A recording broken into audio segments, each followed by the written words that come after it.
Good evening and welcome to CM Performing Arts Center's online speaker series, CM Spotlight.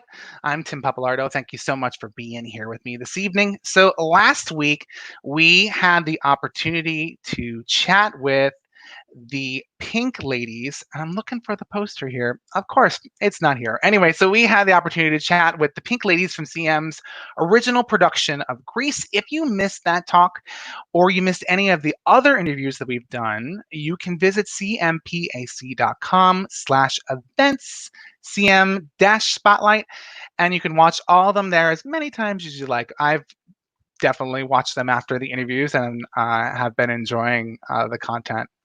It's been a lot of fun. So again, thank you so much for being here. So our sister program, CM Live, this week is airing episode 10. Let me pull up that poster. It's called 5678. I feel like I want to like start doing the the opener to a chorus line. Anyway, so that's happening, and here to tell us a little bit about it is our host for this week, Juliana. Juliana, I'm not going to butcher your last name, so I'm going to bring you in. How are you doing? I'm doing good. Oh, you took away my favorite moment when people try and say my last name. Do you want me to give it a go? Please do. It'd be really funny. Juliana Jaglio. No. Good try, though. Jaglio? It's Jagello. It was a good try. I appreciate the effort. Now I want you to try and say my last name. Oh, no. It's glitchy. I don't know what happened. Oh, no. Can you hear me? Did it come back? You still there? Can you hear me? I can hear you. Can you hear me? I can hear you. I was going to ask you, do you know how to say my last name since you challenged me on your last name? Pappalardo. Oh, because I said it, right? I have the slight advantage. I watch your program every week. So, and I've met you many, many times. So. Well, nice to see you, and thanks so much for being here on CM course. Spotlight. So you are going to be hosting the program this coming week, 5678. So yes. tell me, tell me about it. Tell me about it. Sure. Well, I'm very excited. We're very fortunate. CM's, through the Cabaret series, has been able to give like a spot of joy through all the trying times that we've all been going through. And I'm just very excited because we've seen the singers and we've heard their incredible talents. And we had an amazing episode with the Pit a couple episodes ago. And it's just been super incredible. So I'm very excited that now we're going to be able to see the dancers have their moment on stage. So the episode is going to be a mix of different genres. We have ballet, tap, jazz, hip hop, acro, and some surprises. Oh, fantastic. We have a mixture of some CM alumni. We have somebody who's never been on the CM stage before that I'm very excited about. Cool. It's going to be really, really cool. So they're going to be either performing something that they've choreographed themselves, something from a past CM show, or something from any show that they've done previously in their repertoire. So I'm very excited. The lineup is insane. There's so much talent, and I'm just really excited to share it with everybody. I'm so curious on how things are going to be blocked, how it's going to be done with camera, are they singing or are they just dancing? I mean, like I guess I'm just going to have to wait to see the broadcast and see how it's all going to happen. You're going to have to check it out. It's really exciting. I'm very proud of all the effort that everybody's put in to be able to make this possible, because it is hard when we don't have an empty stage or a rehearsal room or a speaker. So people have gotten very innovative, and I'm just really proud of everybody's efforts. It's awesome. So looking at everybody here, like for example, what is Brendan doing? Can you tell what Brendan's doing? I don't want to spoil anything. I want people to watch it, but Brendan is performing with somebody else that's listed below, and I'll see if people can figure it out or not. But I'm very excited. Brendan is incredible. Oh, awesome. So, Juliana, you know that today we are here to celebrate the Tony Awards. Because of the postponement of the Tonys this year, we thought, why not celebrate theater, the great things about professional theater, and having, Broadway being right in our backyard. You know, so we're here today talking about the Tonys, and I was going to ask you, maybe catch you off guard, but like, what is your favorite Tony Award moment if you had to pick one? Picking one is super difficult. I'd have to say, well, I mean, anything that Neil Patrick Harris does, I love. So his opening numbers are incredible. I mean, then we have Everybody Knows My Love and Devotion for Newsies. So their performance on the Tonys would be one of my faves. But I think my favorite might have to be Sutton Foster and the Company of Anything Goes from 2011, when she actually won the Tony for Best Leading Actress in a Musical. That performance is legendary, and it's full of tap, which I love. So I'd have to say that might just be my fave. So I have to tell you that each of those performances that you talked about, I watched today. Each one. I watched Sutton Foster.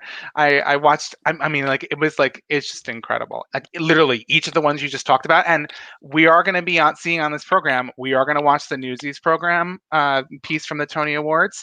So we'll definitely be talking about that. So I'm so glad you brought that up. So just to sort of wrap up, how have you been? What have you been doing? Like, what has life been in quarantine for you? Quarantine has been very crazy. Gone a little stir crazy. I'm trying my best to just stay as active as I can and just finding things that bring me joy throughout all this hard times. Working really hard to social distance away from people. I'm very, very fortunate that I have the most incredible boyfriend that has been so supportive throughout this entire thing. So I'm very thankful for him. I think I would have gone crazy without him. But I just cannot wait to be back with my CM family and back on stage and back just bringing joy to the patrons and everybody who turns to the arts for an escape. You said it so well. You said it absolutely how I feel. So, Juliana, give us the details. When and where can people see this broadcast tomorrow? Absolutely. So the CM Live Cabaret series, I believe it's episode 10 of 5, 6, 7, 8. You can see it tomorrow, Friday night, June 26th at 8 p.m., either right here on Facebook or on CM's YouTube page. Awesome. Thank you so much for being here. Thank you so much for having me. This was a blast. I really appreciate it. Absolutely. And I look forward to seeing you and your hosting debut tomorrow. Yes. Thank you. See you later. Oh my God. This is so exciting. CM has some incredible singers, but we have just as incredible dancers. It takes a production to launch an amazing production. So a production of people. So we're looking forward to seeing the dancers 5, 6, 7, 8 tomorrow, all those faces down below. I look forward to celebrating dance. So CM has some news. As you're probably aware, CM has a fantastic education program, and our camp programs will be resuming this summer, along with a new program called Making Theater Workshops. So with that, I am going to be bringing on board member and one of the instructors, Joseph Naftel. Hey, Joe. Hi, how are you? How are you doing? I'm doing very well, thank you. How are you doing? I'm good. I'm hanging in there.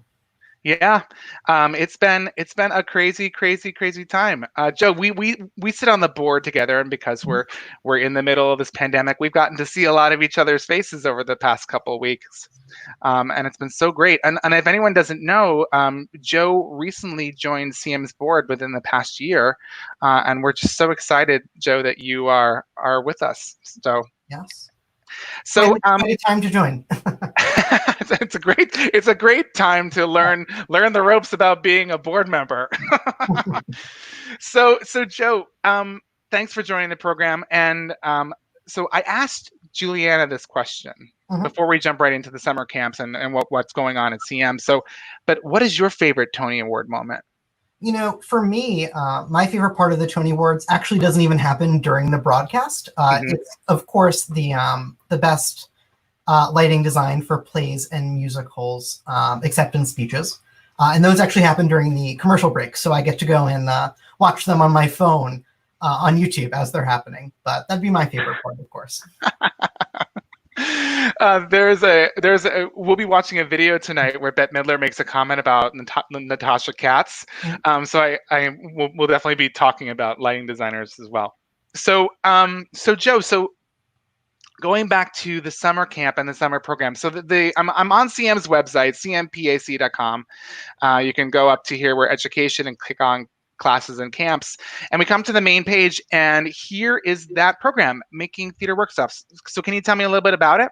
Absolutely. So we've done a bit of reimagining of all of our summer programs because of COVID and because of the pandemic. So of course we have our flagship in-person camp that we've been running for years. That's coming back this summer. We also have a new virtual option for that camp. And the other really exciting thing is this Making Theater Workshops series we're doing. We've been wanting to do this for a really long time.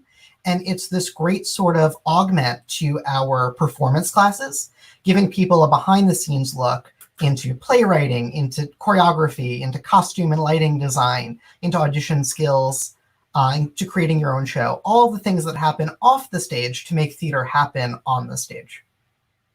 It's so cool, and I wish when I was younger that we had done this, because I totally would have been a part of these programs.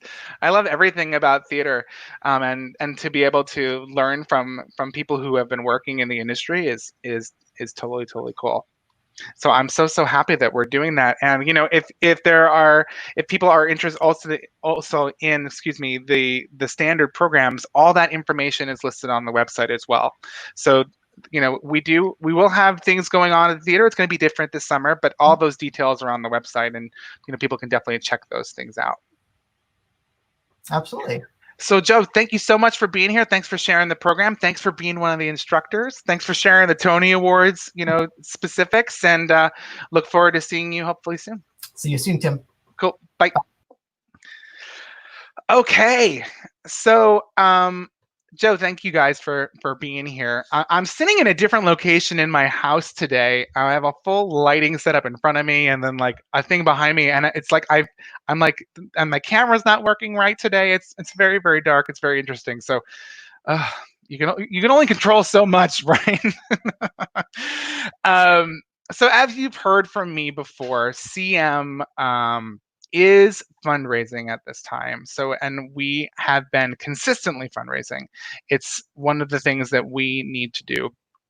So right now we're almost at the $22,000 mark. I went to our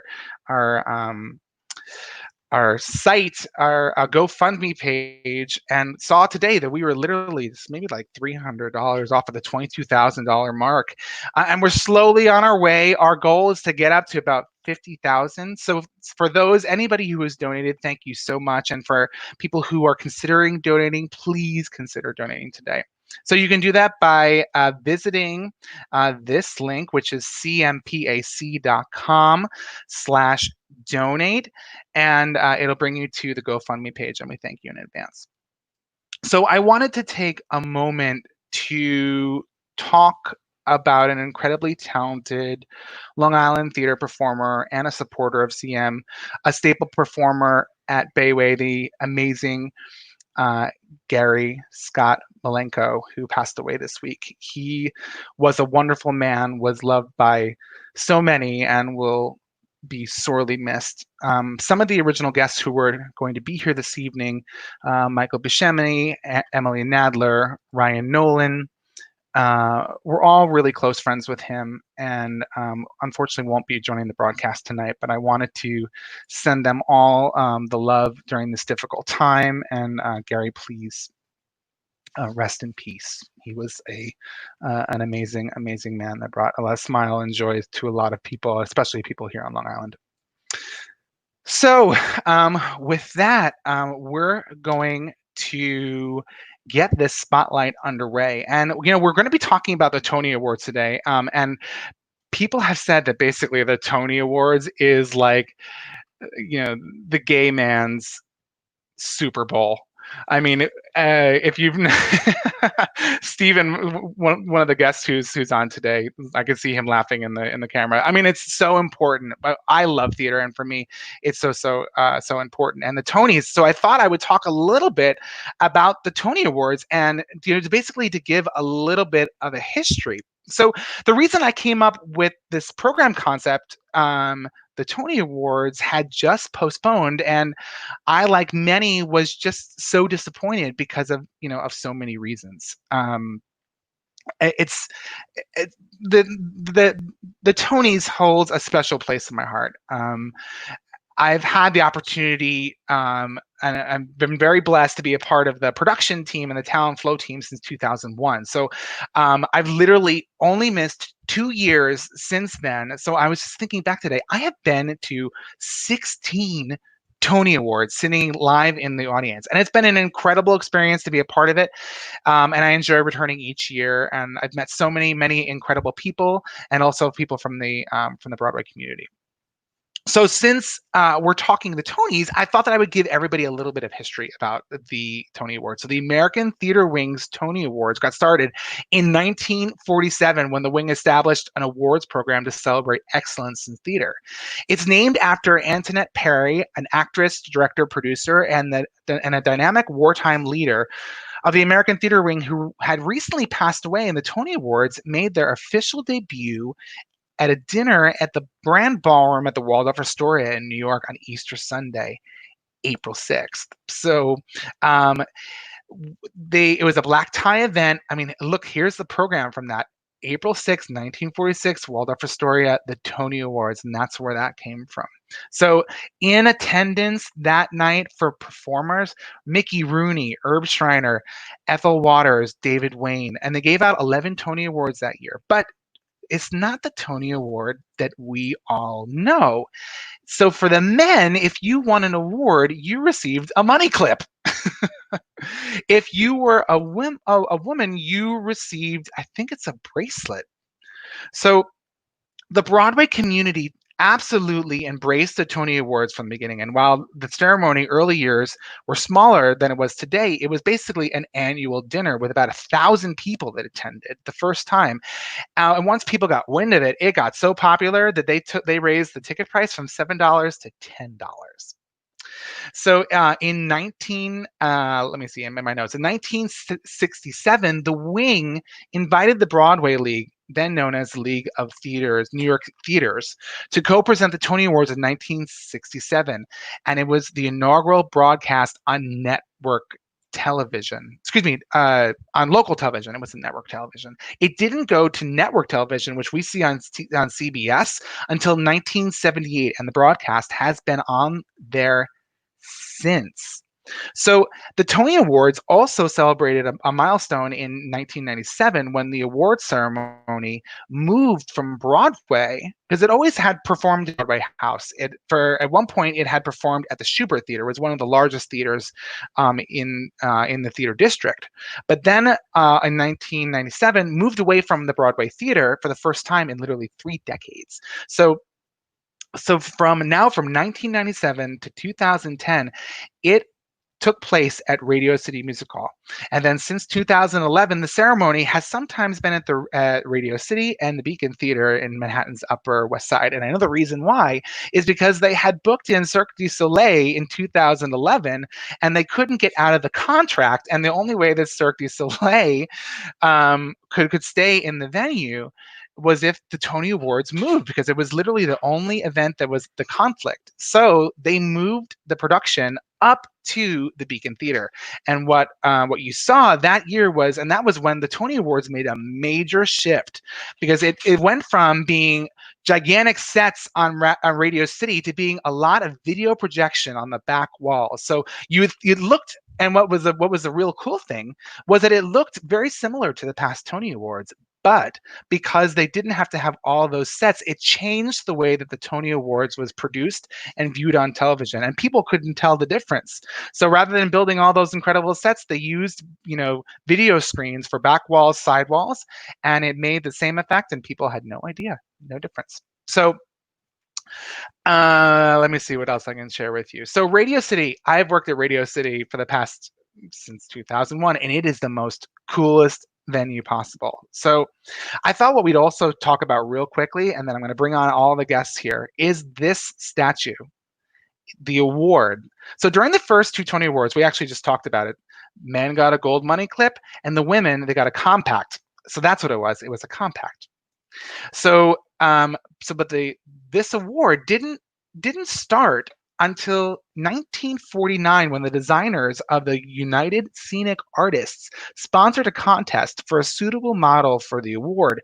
The winning entry was a disc-shaped medallion designed by Herman Ross that remains the official Tony Award to this day. The medallion was initiated that year at the 3rd annual dinner, and since 1968, that Tony Award medallion has been mounted on the black pedestal. Let's see. Let's pull up our poster.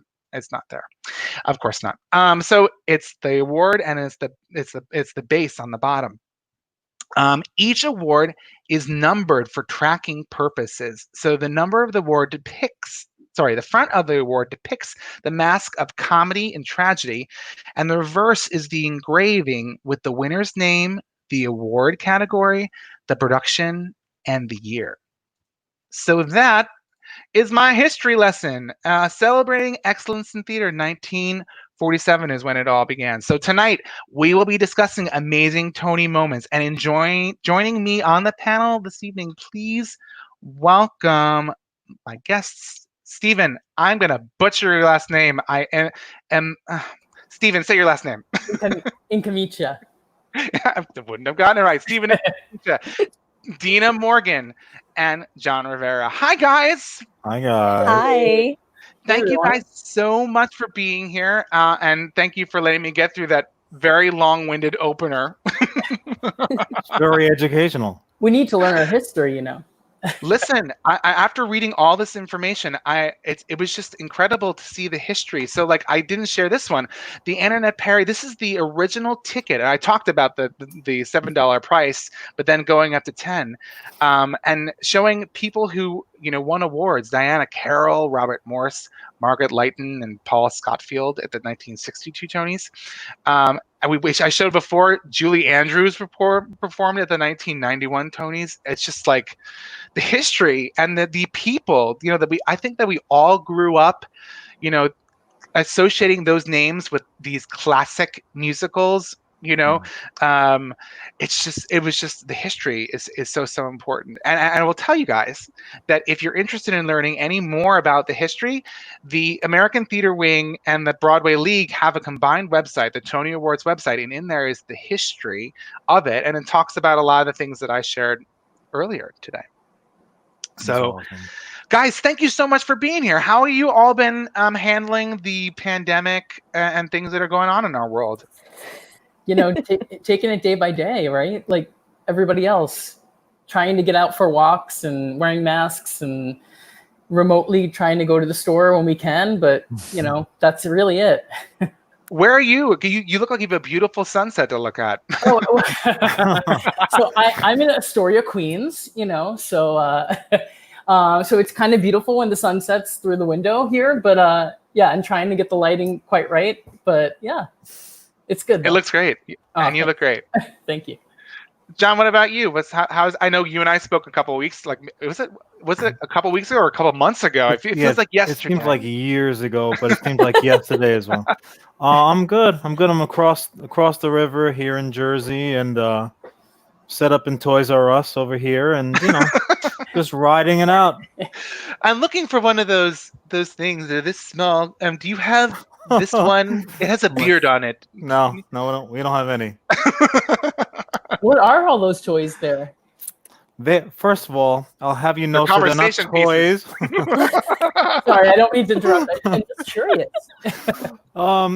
We actually spoke about this pretty much at length the last time that I was here. They're called Pops, and Funko makes them. This company, they actually started as a bobblehead company, so they're bobblehead-ish, but their heads don't bobble. They're dust collectors, basically. It's just something to occupy my time. Can I get a Liza Minnelli one? Is that you know what? You probably can. They actually have several musicals.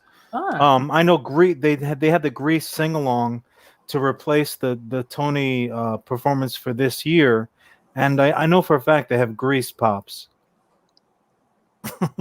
That's cool. Dina, how are you doing? I'm doing great. Thank you for asking. How are you?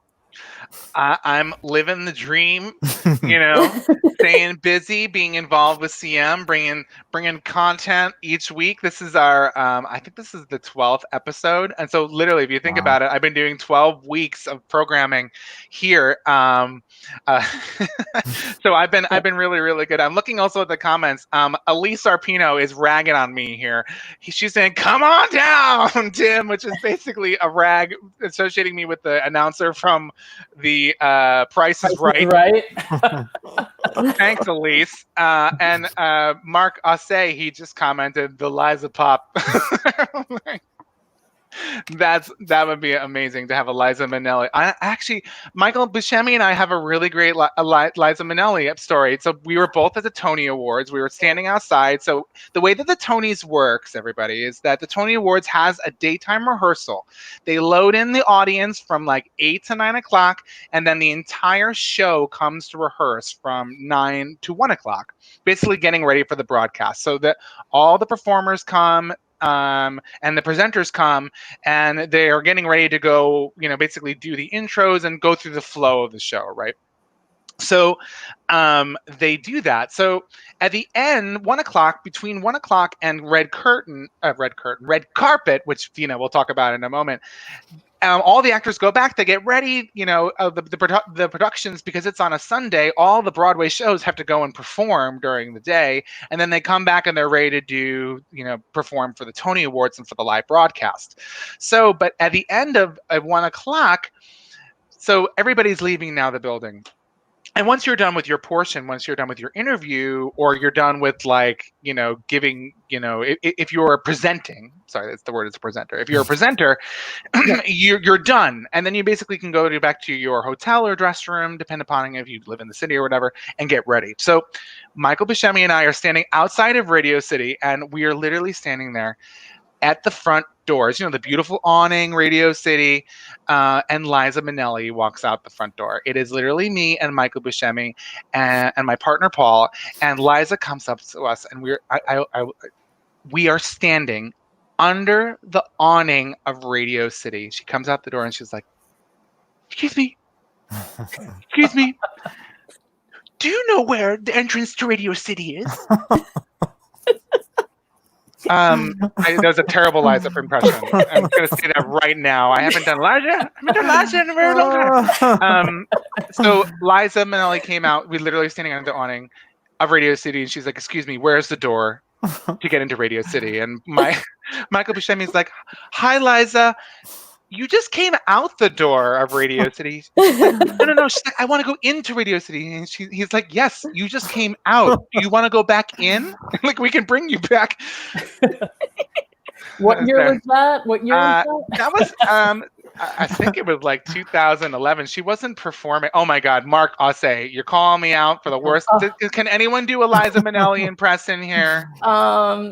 I'm Tim. I'm so excited to be here. Yeah. So now, Steven, but I'm like a fanatic. That was so good. So okay, so imagine you're walking out of Radio City and you say, "Where is the door to Radio City?" Go. Where's the door to Radio City? That was what we were living in that moment. Thank you, Mark, for calling me out. And Steven, amazing impression. Amazing. I mean, I adore her, so It's so good.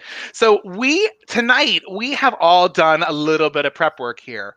Like when I reached out to all of you, I asked you to send me some of your favorite moments from the Tonys, whether that be, a special moment, an interaction between people on stage, performances, or acceptance speeches, or even introductions. And tonight we are going to be discussing all of those moments. So if we had a musical number, this is what it would be, Exactly. So, the way that you have to start, the Tony Awards is by having a musical number. So, Steven, you had sent me one of your favorite musical numbers. So I'm going to ask you to share what that is while I bring it up. So this is the opening musical number, right? Yes, this is the opening musical number. Yep. Perfect. So this is the one where it may have been the first time that Rosie O'Donnell hosted. I'm not really sure as to if it was the first or maybe one of the first, or during the course of the times that she has hosted before. But I think it may have been the first time. And so what she did was she presented the opening with all this like fun, little commentary. And then she presented Patti Lupone, Jennifer Holliday, and Betty Buckley. Oh my God, royalty. Broadway royalty. It was incredible. Okay, let's watch that clip. Okay.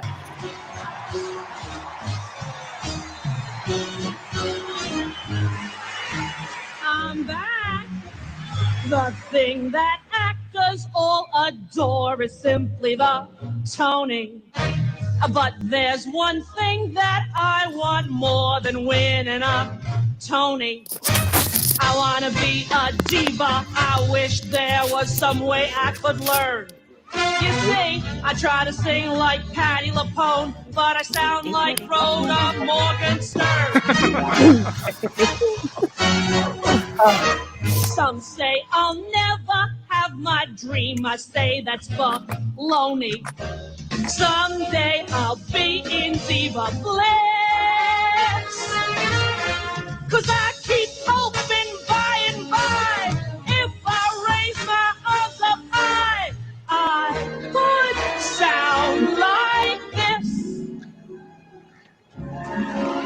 So this is where she brings in Patti Lupone. It won't be easy. You'll think it's strange when I try to explain how I feel. That I still need your love after all that I've done. You won't believe me. All you will see is a girl you once knew, although she's dressed up to the nines at sixes and sevens with you. So there's no denying that Patti Lupone is as a Broadway legend. So in order to keep our pace going, I'm gonna bring in the next person that Rosie brought in, and it is none other than Jennifer Holliday. There's no way I can hear the love. No, there's no way. No way. I'm living without you. I'm not living without you. I don't want to be free. I'm staying. And you gonna love me.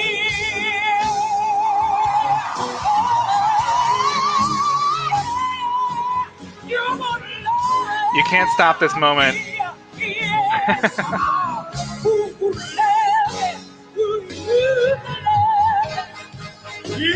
We're gonna get there later, though. Yeah.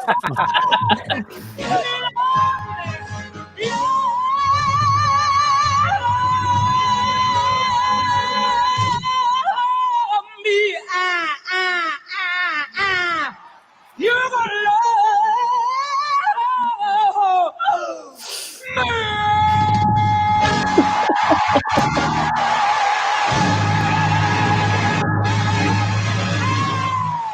Oh my God, the moment.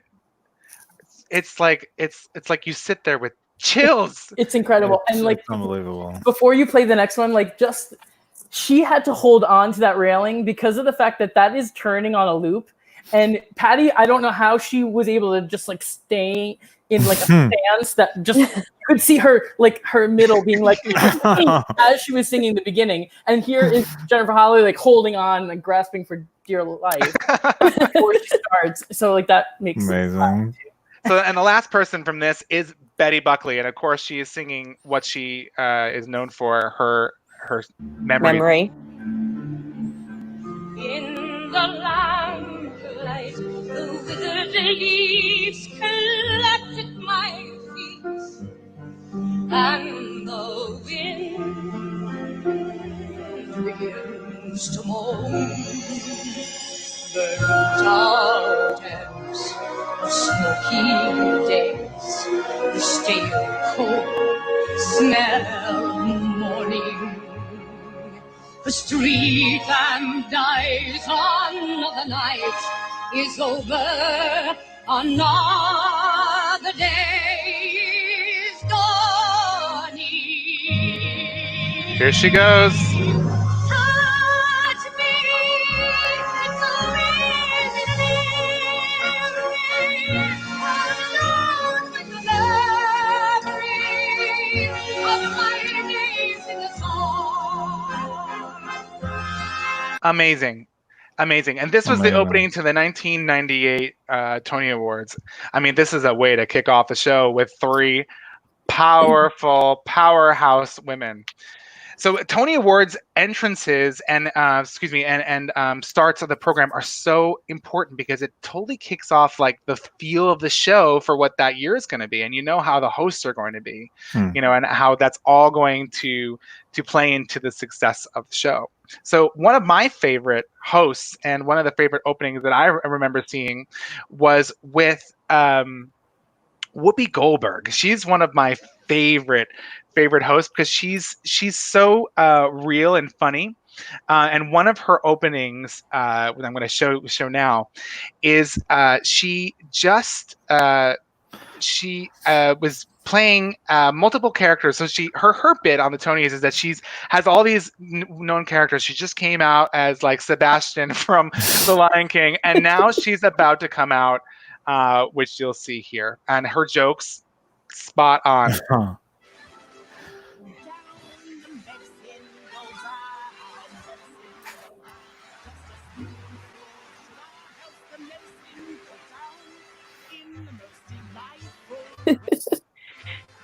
You see, look at me.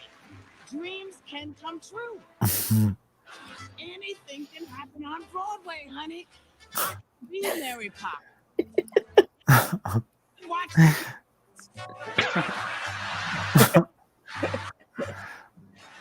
But I won't be cleaning your house. No, ma'am. I can be Mary Poppins. Anybody can. Anyway, on with the show. I'm going to let this play through because there's a moment right with Kristen Chenoweth, and you can see the comedy with Kristen. What the hell? Okay, I understand. First it was the crab costume, now it's this. You realize that I'm higher than the mama from Osage County, don't you? Anyway, please welcome Tony winner, Kristen Chenoweth. Let's go.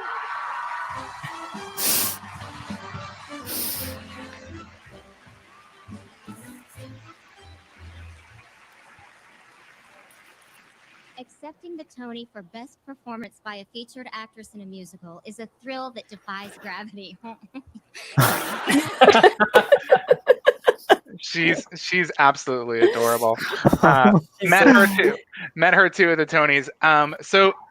So like we talked about a moment ago, opening numbers are so important. And Dina, you provided this opening number starring Neil Patrick Harris. You want to talk a little bit about it? It was from the 2012 Tonys, and the Book of Mormon had opened, but then Neil Patrick Harris basically spoke about or sang about what it would be like to be in theater all the time if your life was a musical, which is basically our lives. So that's why I think I loved it so much. Okay, so let's go ahead and we're going to play that moment. Make sure I'm going to pull this up. Dina, we're going to be skipping around this video a little bit. So we're going to bring it in. Here we go.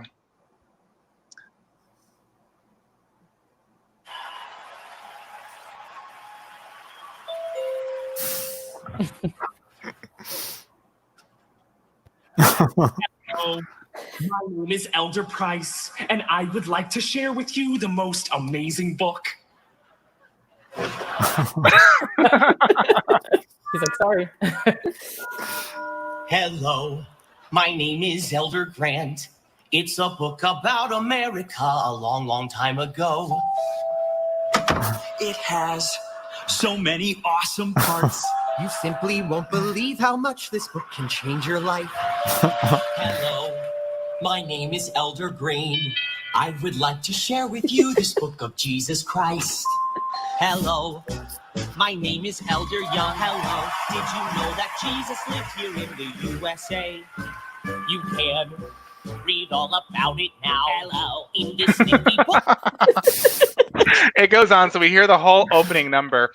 And then Neil Patrick Harris comes back in, and his opening is just absolutely incredible. So let's take a look at that. Welcome, everyone, to the 66th Annual Tony Awards, or, as we like to call it, 50 Shades of Gay. Gay.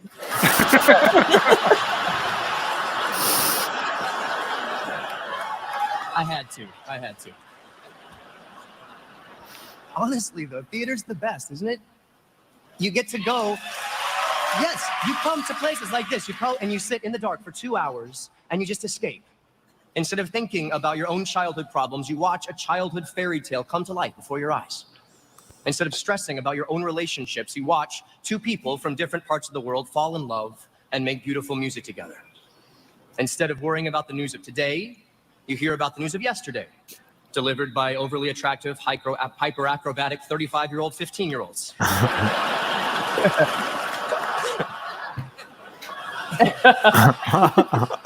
if life was like that all the time? What if life were more like theater? What if everywhere you went, you heard a band? Wouldn't life be so much sweeter if you could cue the weather with your hand? Cool. And what if all your questions had rhyming answers and you never left home without your backup dancers? What if life were more like theater? Wouldn't life be grand? What if life were tightly written and divided into nifty little scenes? You're my whole world. The world's a pretty big place, Amanda. What's that supposed to mean? It means I'm leaving you. No! Mamma mia! Ha, and just as you were split, so random. Your apartment disappeared by unknown means. Thanks, mysterious people in black clothing.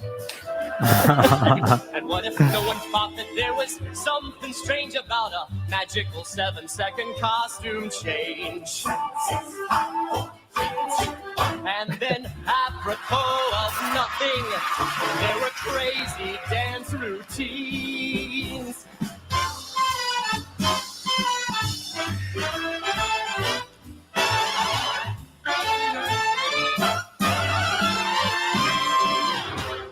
For me, it's safe to say that having the Tony Awards and being able to see theater from my home growing up was totally one of the reasons why I wanted to go into and wanted to be an actor, because I got to see the best that was available and the best of theater, and there it was right in front of you, and it's so attainable and reachable.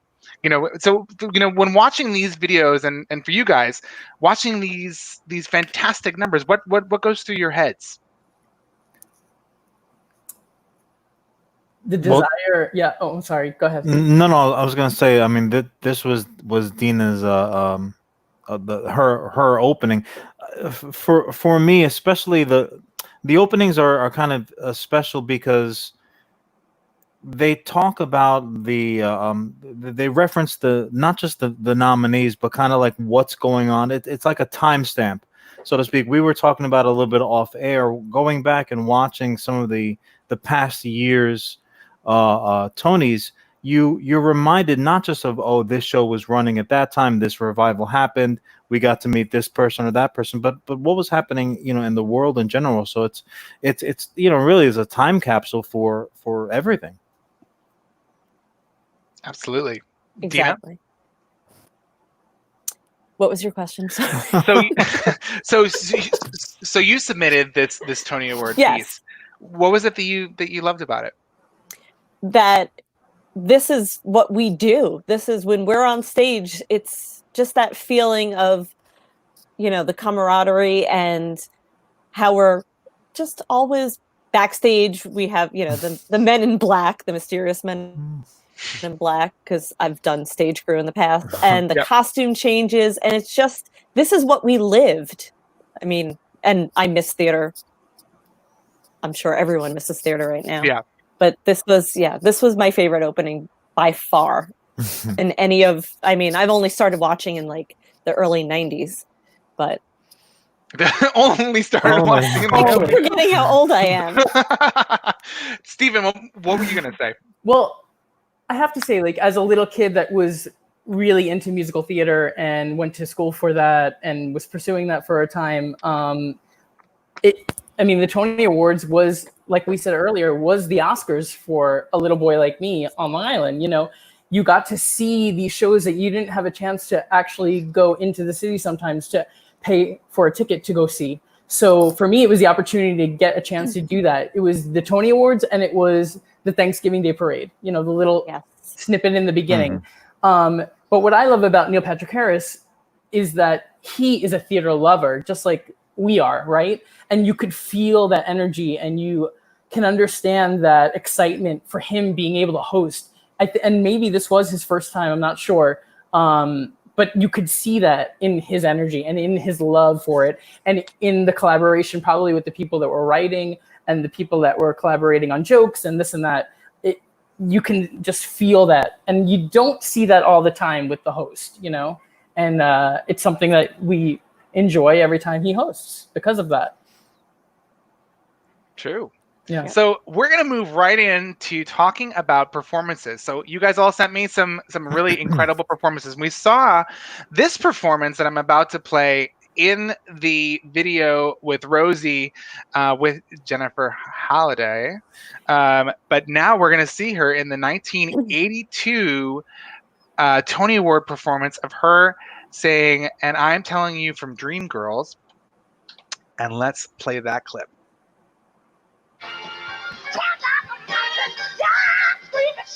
You can say what you want. I'm not walking out. Stop on the rivers, push on uphill.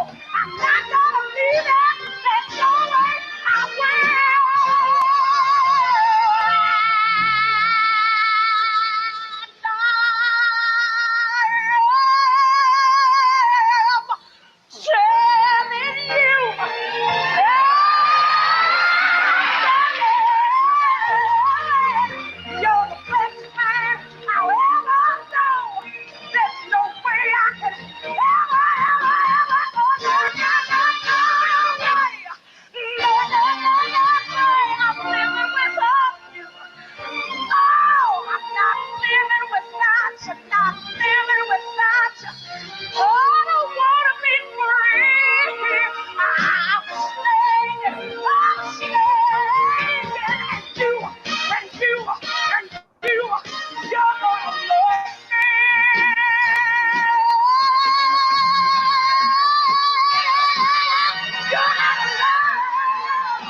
So powerful.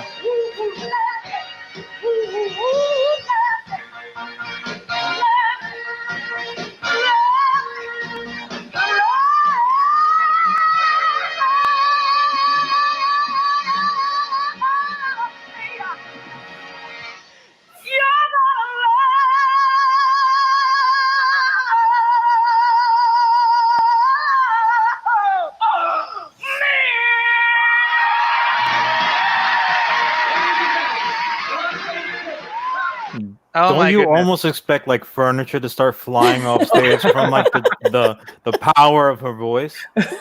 So powerful. So now, just so you guys know, the video that we played before of Rosie was from 2002. This video was from the 1982 Tony Awards. So if my math is correctly, that is 20 years between the two performances. But can you believe how incredible she sounded in 2000? It just sounded like it was like literally, oh my goodness, the same powerful voice 20 years later. You know what? That's become like I'm sure the artists who have been cast. It's almost something it would occur to me. You're almost afraid to like, oh, okay, I'm gonna put my stamp on this now iconic. Honestly, the second best version of that I've heard is probably Titus when he did it in the Broadway backwards, and I can't think of like a next closer second place. It's amazing. So I was in London and I got to see Dreamgirls. It was the production that had because Effie is such a powerful character, because it takes a lot of vocal strain. They had 3 Effies that would rotate through the week, and I got to see Marsha Wallace, who was Marisha Wallace, I think. She was in not Dirty Rotten Scoundrels. She was in the one with the egg. Omelet, the musical. Oh my God, what is it? Rotten. Dirty Rotten Scoundrels? No, it's the one. Anyway, so she was on Broadway, and she literally had done a production in Texas, and they needed someone to come in and replace someone in that production. So she flew to London and she starred in that show. And she literally, her name came on the map in London for that performance. Wow. It was absolutely incredible. So if you can check her out, Marsha Wallace. She's amazing. Wallace. Something rotten. Yeah, she was in that right before she went there. So oh my God, powerful. So Dina, the next clip I'm going to play is The Secret Garden from 1991, and I'm going to be playing the clip of Lily's Eyes. So you want to talk about that real quick? So I didn't get into theater until probably around 1990, 1991. This was the first Tony Awards I had ever seen. And when I saw this, that was it for me. I've just been a musical lover since then. And I was a little older I wasn't like a baby, but this was like seeing Daisy Egan, she was younger than me. And then as soon as I saw Lily's Eyes, that was it. I was done. And Tim also did a wonderful rendition of Lily's Eyes. I didn't know The Secret Garden. The story behind me was Secret Garden. I was called in last minute because unfortunately someone had to drop from the production. So I had 5 days to learn The Secret Garden and to step into this role of Neville. Yeah. And I didn't know this. I literally did not know the show at all. So they're like, "Oh, by the way, you get to do this number." And I was like, "With who?" With Bob Butterly. Butterly. Not to put any pressure, but Bob's also played the role before. So get ready. Here we go. The male Effie. Funny. She has her eyes, she has my Lily's hazel eyes. Those eyes that love my brother, never me. Those eyes that never saw me, never knew I longed to hold her close, to live at last in Lily's eyes. Imagine me a lover, I long for the day she'd turn and see me standing there. Would God have let her stay?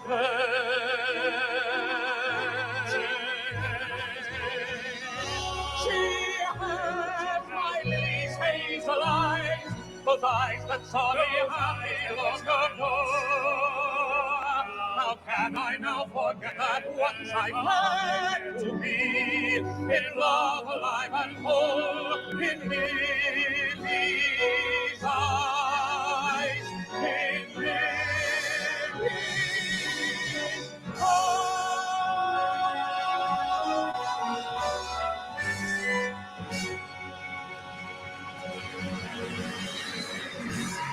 Dina, you also shared that you love the moment where Lily finally finds the key. Yes. Finds the key. Not Lily. What is her name? Mary. Mary Lennox finds the key to the garden.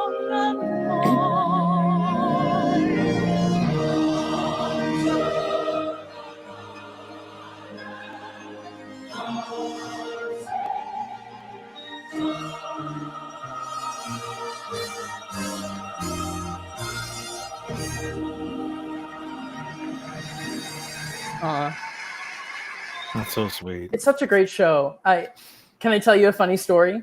Please. When I was 20, I was cast as Colin, as the 10-year-old boy. Yes, in my college production, because they were just like, oh, I think we're going to pick actual kids from the community to play Colin and play Mary. And then we were auditioning, and I was like, oh, I want Dickens so bad. I'm going to play Dickens. I'm going to nail it. I'm going to get Dickens so badly.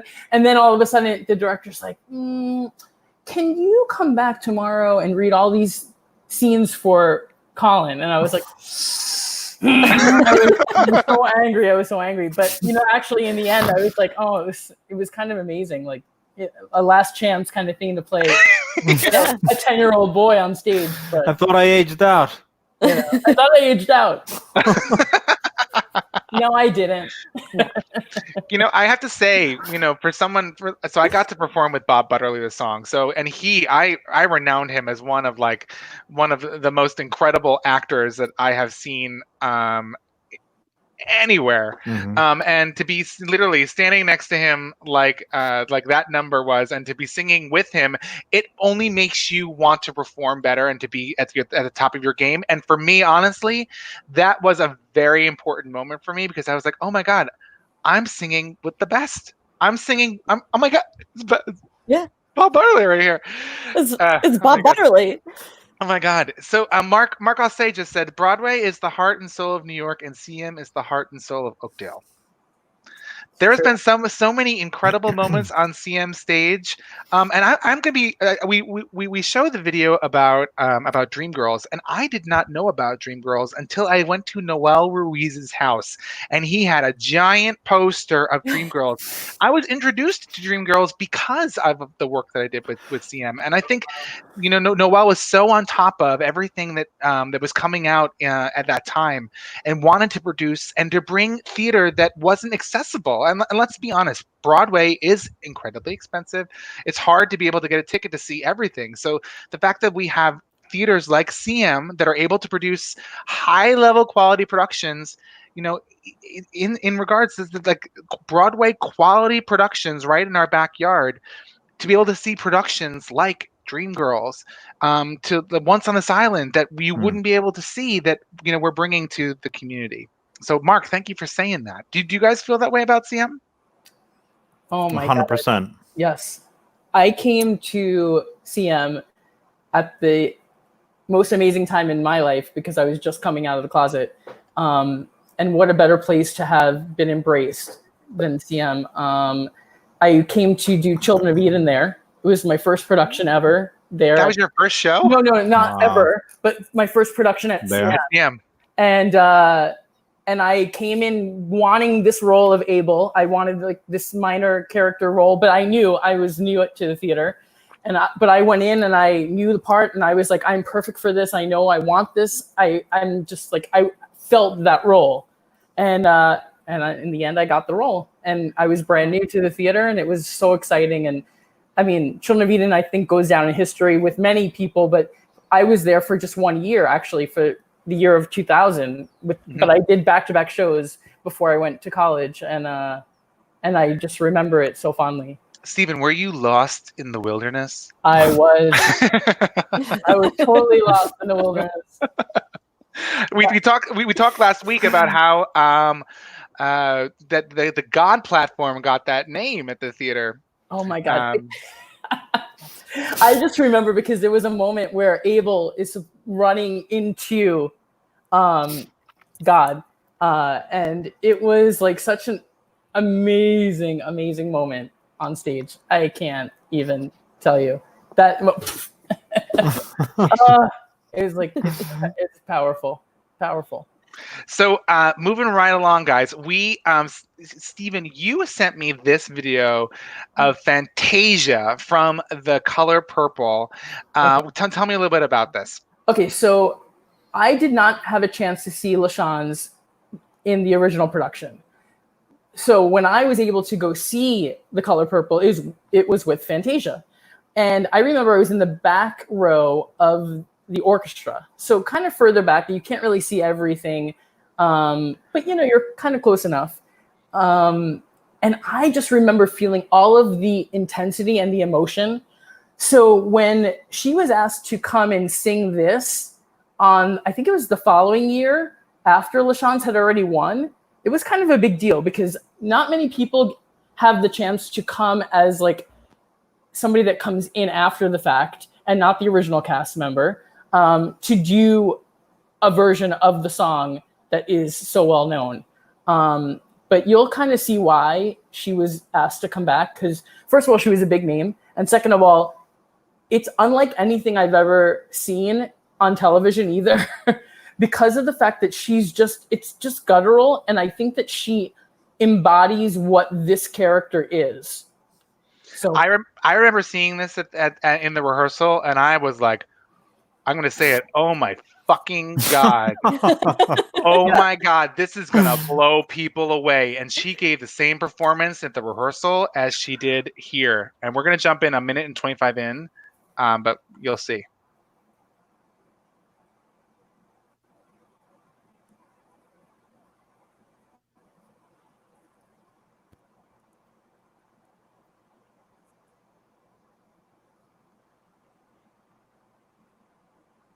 Oh no, there's no sound. It's giving me chills.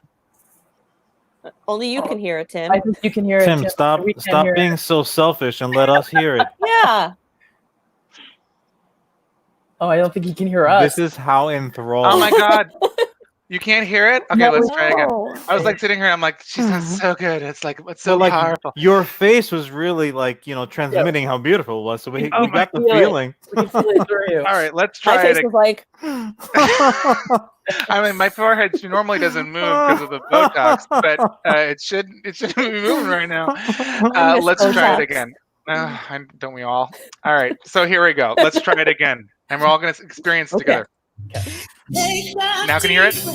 Okay. I'm gonna hold my head up.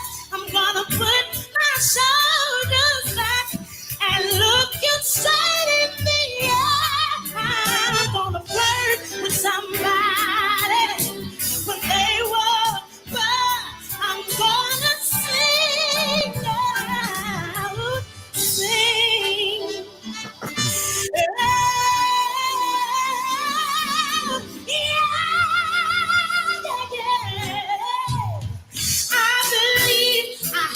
Inside of me, everything that I need to live a bountiful life with all the love in me. I'll stand as the tallest tree, and I'm thankful for each day that I'm getting there. Both the easy and hard work. I'm living, but most of all, I'm thankful for loving who I really am. Hey, I'm beautiful. Yes. I'm beautiful.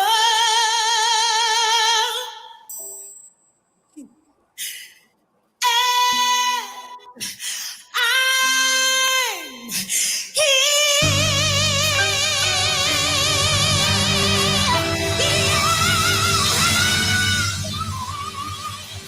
wow. Yeah. The character of Celie is like in another capacity is a superhero. She like her arc is like literally like a Marvel movie. It's unbelievable. I mean, that character is a strong character. When you see from the start to the finish and how that character grows, it's absolutely beautiful. And you know what, Tim? If I can just jump in, because this actually really proves one of my arguments that I've been having in general, and I like being right, and this proves me right.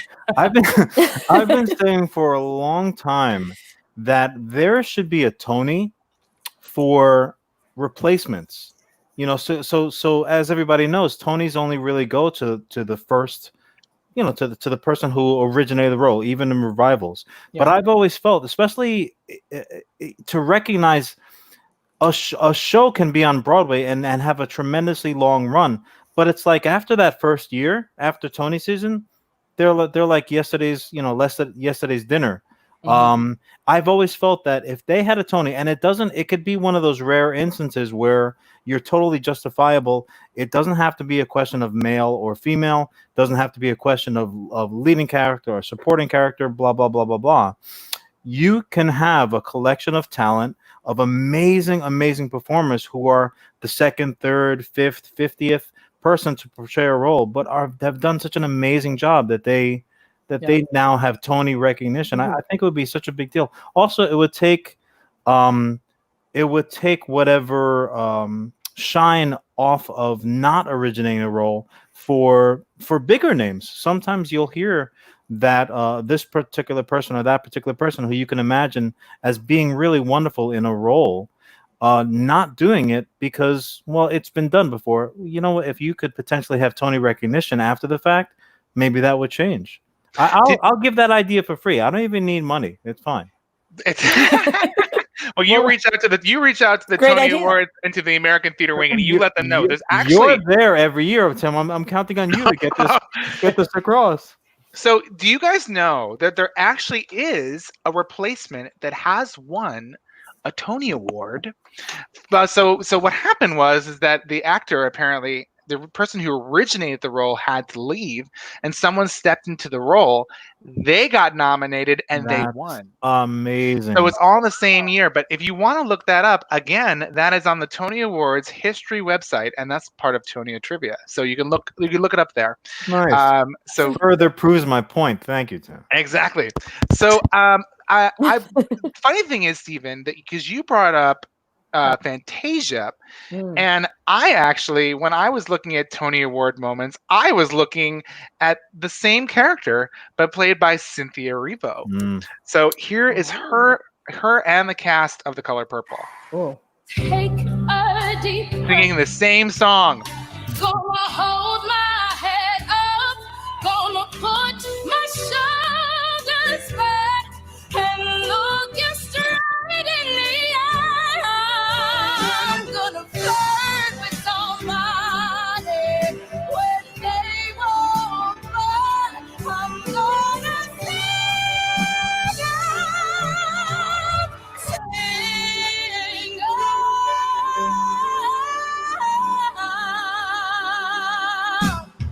I believe I have inside of me everything that I need to live a beautiful life, and all the love I love in me. I'm standing tall as free, and I'm thankful for every day that I'm living. Both the easy and hard ones I'm living.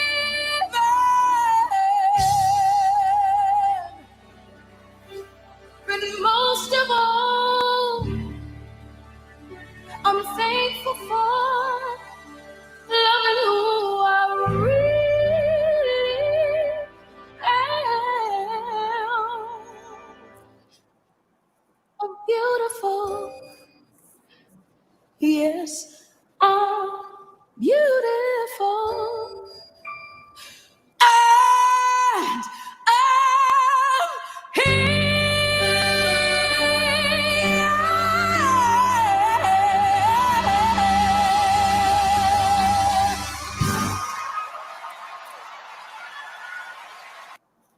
Again.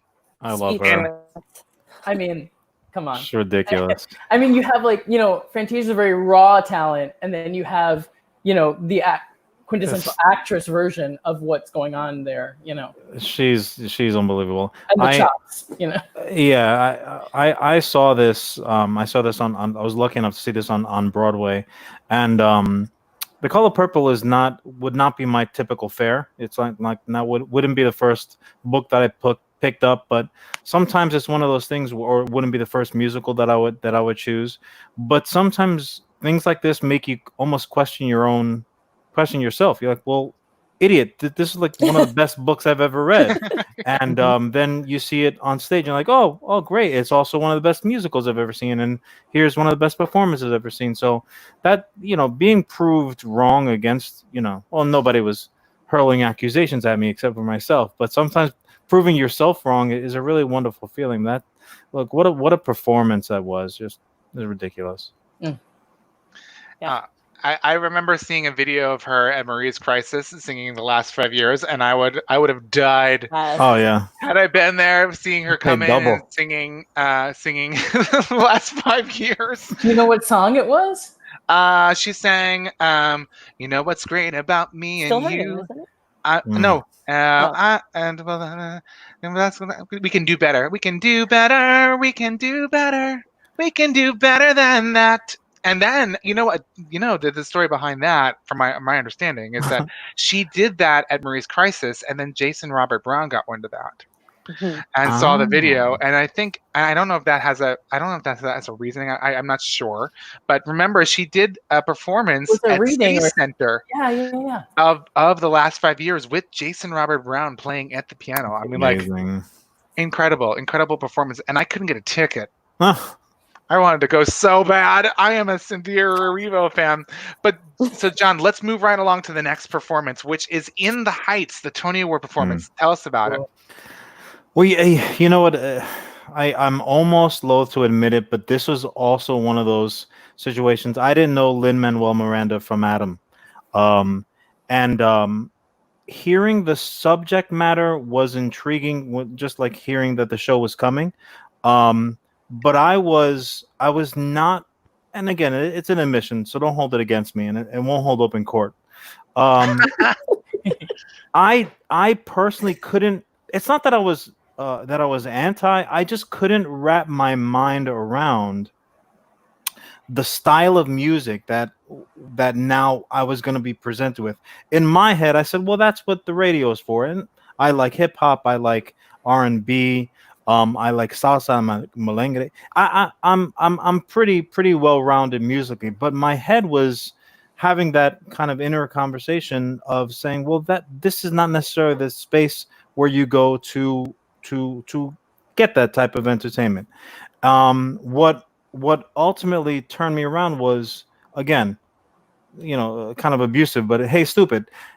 Where have you seen this story before? Look up on stage. There's you. So when I had the opportunity, and I was very, very grateful to have the opportunity to see the original cast on stage, I was blown back. And I'm not easily impressed. I wouldn't self-categorize that way. But I was blown away, not just by the fact that the musical style worked beautifully, debatably maybe better than any other style could have. But again, the self-reflection, seeing yourself on stage was, I really can't. I didn't self-identify with what was happening in West Side Story, let's say, or something along those lines. Here is, I'm thinking, I've been in that neighborhood. I bought stuff from the corner tienda before, so I recognized it. And again, it was one of those situations. I love to prove myself wrong as well. And this was just one of those things where I proved myself so wrong because I loved everything that was on stage. So also one of the things about the Tonys in particular, I'm sure you guys have a similar reaction. A lot of times when you've already seen a show, like we've talked about seeing stuff on the Tonys that, I have to see this. This looks great. Or maybe I don't get a chance. If you have had the opportunity to see a show on stage and you've loved it, now you have a rooting self-interest when the Tonys rolled around. It's like the Mets making it to the World Series, which never happens. But now you're rooting, like you're waving the pennant and you're betting money and you're doing gambling boxes with your neighbors and things like that. It's those are those moments that for me that I really look forward to. Never mind when you get to the point where you have a personal relationship with the person who was nominated or in a show or what have you, but you root for the show, and this was one of those cases where I was rooting for the show so hard, and their Tony performance, I think they really showed why they were there. Here we go. Here's that Tony performance. This is the incredible, talented Lin-Manuel Miranda. Creator and star of our next nominee for Best Musical. Baby, just do your thing. Do it in the Heights. Do your thing. Okay, got it. Lights up on Washington Heights up at the dawning. I wipe down the awning. Hey y'all, good morning. I am Snobby. You probably never heard my name. Reports of my fame are greatly exaggerated, exacerbated by the fact that my syntax is highly complicated because I immigrated from the single greatest little place in the Caribbean, Dominican Republic. I love it. Jesus, I'm jealous of it. And beyond that, ever since my folks passed on, I haven't gone back. Oh man, I gotta get on that. Me and my cousin running, just another dime a dozen. Mom and pop stop and shop. And oh my God, it's gotten too darn hot. Like my man Cole Porter said, people come through for a few cold waters and the lottery ticket just a part of the routine. Everybody's got a job, everybody's got a dream. Yo, cuz, look, the lotto numbers. Take 5 lottos. We sold a winner? Yo, what's the payout? 96,000. 96,000. 96,000. No me diga. 96,000. Yo, if I won the lotto tomorrow, well, I know I wouldn't bother going on no spending spree. I pick a business school and pay the entrance fee. Then maybe, if you're lucky, you'll stay friends with me. I'll be a businessman, richer than Nina's daddy. Donald Trump and I on the links, and he's my caddy. My money's making money. I'm going from Po to Moto. Keep the bling. I want the brass ring like Frodo. Oh no, here goes Mr. Braggadocio. Next thing you know, you're lying like Pinocchio. I have enough to knock your ass off his axis. You have a sack full of jack after taxes. Real though, imagine how it would feel going real slow down the highway of life with no regrets and no breaking your neck for respect or a paycheck. Real though, I take a break from the wheel and we'll throw the biggest block party everybody here. It's a weekend where we can breathe, take it easy. 1, 2, 3, what would you do with 96 keys? Oh man, I needed to touch with you and me. Esa pregunta es tricky. I know. With 96 keys, I start my life with a brand new read. I got a city with a Malibu breeze and a brand new beat. Or maybe just bleach, all the freaks. 96K, go. If I win the lottery,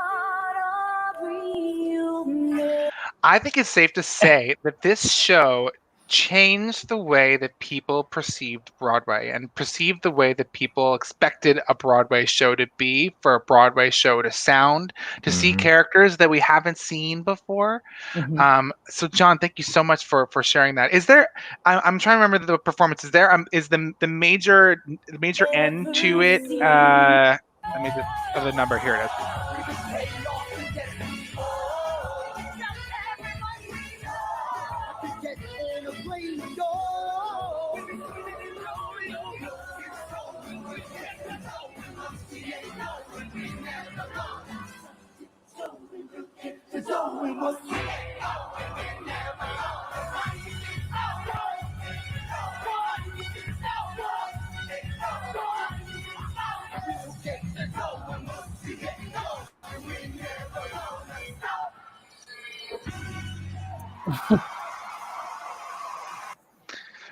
It's incredible. I had Incredible. no idea that the entire cast of Hamilton was in that. Yeah, it's like people didn't know that In the Heights is actually a Hamilton prequel.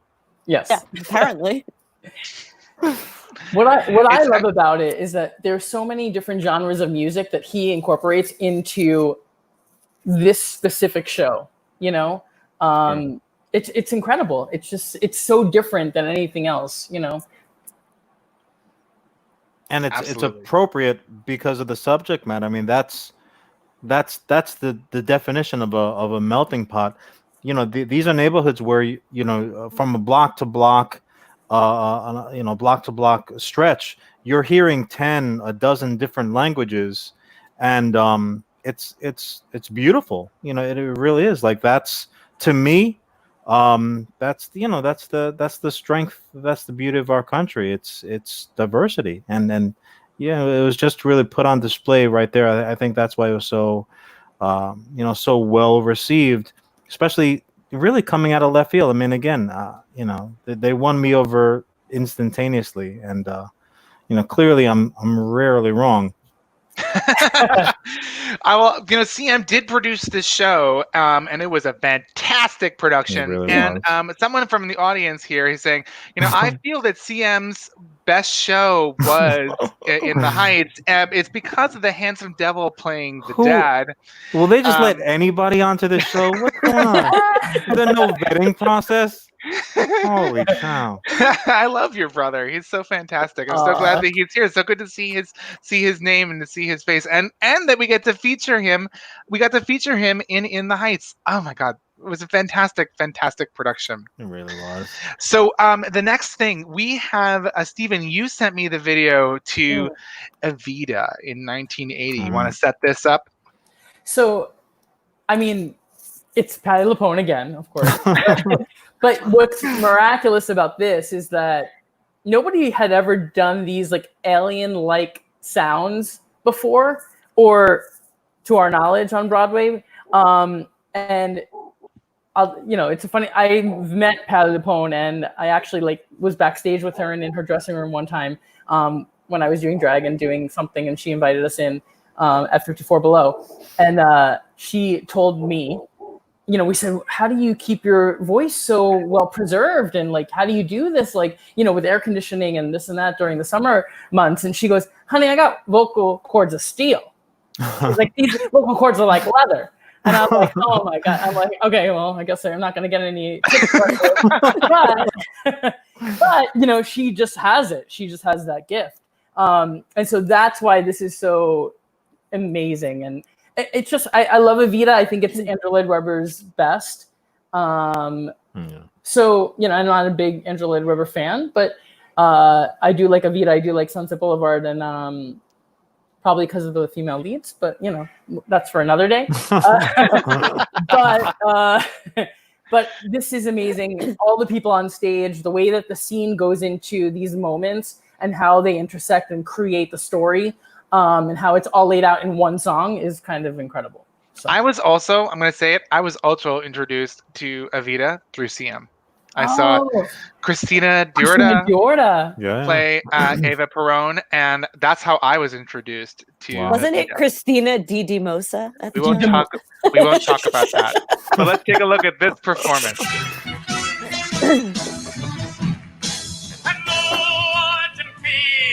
The chains of the masses untied.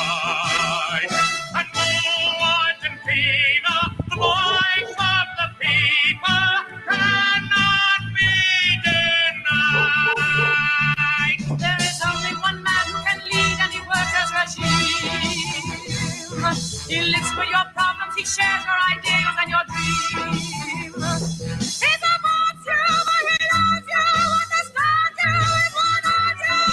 And God, could he love me? Hello, Argentina, the workers' battle song. Hello, Argentina, the voice of the people brings some love and long. Now I am a worker and suffer the way that you do. I've been unemployed and I've starved and I've hated it too. But I'm on my salvation, it's better than the nation. Let him save all as he saved me. A new Argentina, a new age about to begin. A new Argentina, we face the world together, and no dissent within. It's annoying. Oh my goodness. It's incredible. Vocal cords of leather. Vocal cords of leather, and she said it herself. I was like, okay, girl. Oh my goodness. That's one of those. If we're throwing around resumes, Evita was actually my first show at CM, and I saw you. Who did you play? I played Che. Oh my God. Che. And you talk about like an indoctrination, because I came in the door. My first rehearsal was just Christina and myself. I think she's played the role like 20 times. But it was the first time that I had played the role. And again, I had never done a show at CM before. I had seen a few shows up to that point, but Noelle could not have possibly been more welcoming and loving. I mean, I fell in love with the guy and the theater. It was like an instantaneous thing. So for me, Evita will always and forever have that connection. So it's like the second that like those chords hit in succession, instantly my mind kind of goes there. And that's one of the amazing things about musicals. I mean, music in general, because you hear a song and you can smell certain things that your memory has associated with, or picture. It's an instantaneous memory. It's unbelievable. And with musicals, you get the same thing, especially with the revivals. I'm so grateful that revivals are recognized. The way that they should be, because it's a big deal when a show comes back to the stage. If it's special, it really should be up there. I mean, look at Hello Dolly, right? Oh my God.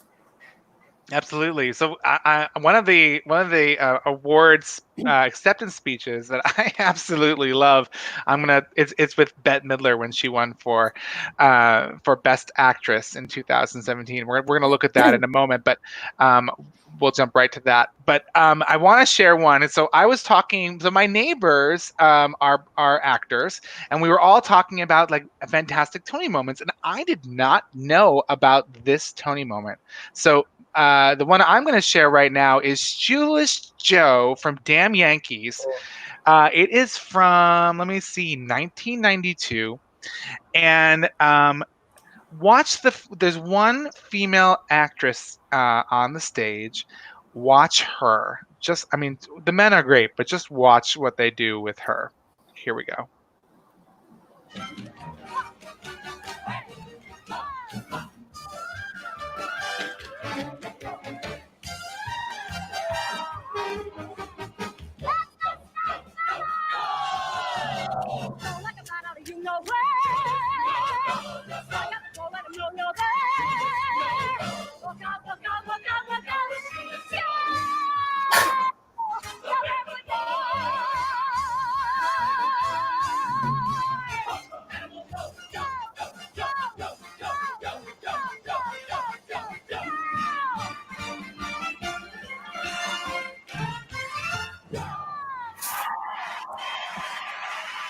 I'm trying to remember her name, and it's for some reason it's blanking for me. But if anyone saw Anastasia recently on Broadway, she stepped into the role of the Countess. And I'm trying to remember her name. Countess in Anastasia on Broadway. I'm looking for her. She has red hair. Oh my God, I can't. She was just. It's not Carol O'Connor. Carol O'Connor was the original. And then there's another person who stepped into the role. Oh my goodness. The show's going to end and I'm going to remember it. But she was absolutely, I mean, look at that number. That's look unbelievable. How crazy that number was. And that was, if someone finds her name, please let us know. She was the Countess in Anastasia, and she finished the show as the Countess, and she was the second one. Oh God, I can't remember her name. I think it's Kathy something, I think. Anyway, so Damn Yankees 1992. That was an incredible one. So Dina, let's jump a little bit of years, and let's go to the Newsies that you talked about. Let's pull that up. So tell me about this from I think it's 2012. Yeah. Okay. So that was my first introduction to my boyfriend. I mean, to Jeremy Jordan. Everybody's boyfriend. My husband's okay with that, but he's barely in this number. He's like right in the beginning, but just watching these men dance, and I'm a terrible dancer, but I'm a dancer, and I love everything that every choreography and every show that they feature dancers, and seeing this and just seeing all males dancing, it just took my breath away. And then also Jeremy Jordan. I love it. All right, let's take a look at that video. Here it is. This is Newsies from it was a medley from 2012 Tony Awards. Oh, come on, Tim. My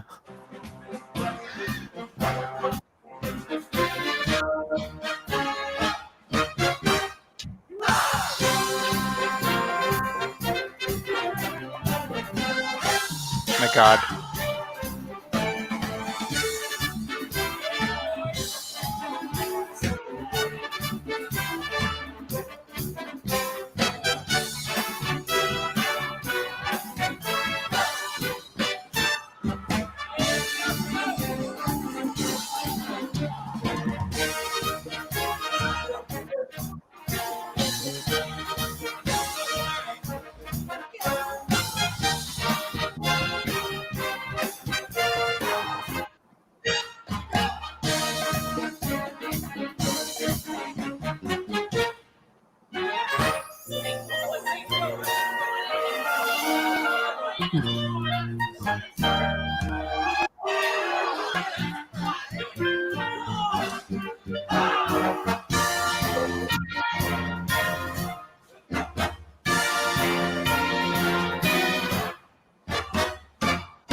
I mean, you can't get better dancing than that. Insane. That's insane. Every time I see that, I'm like, what the hell? Like, those pieces of paper? Really?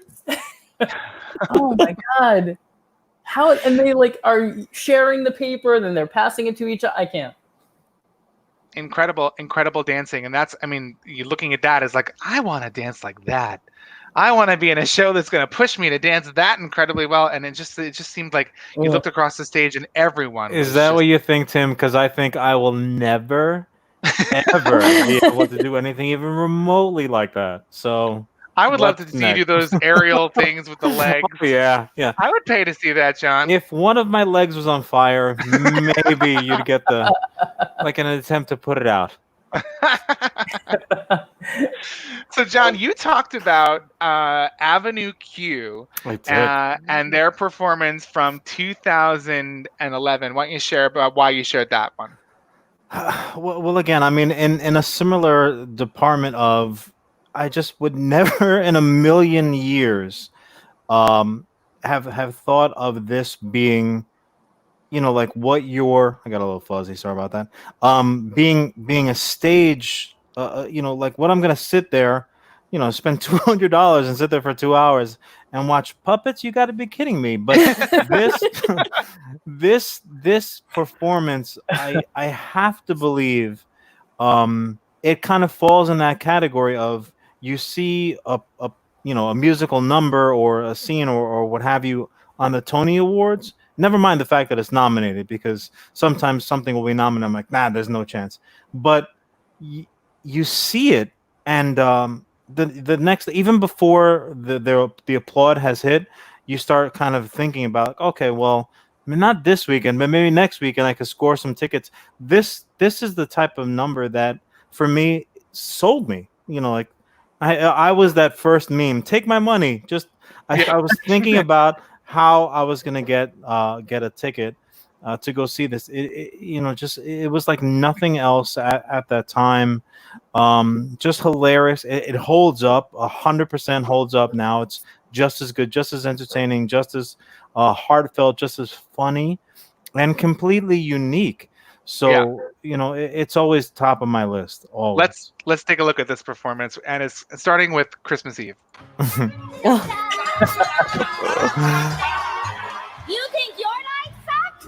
I'm coming to this country for opportunities.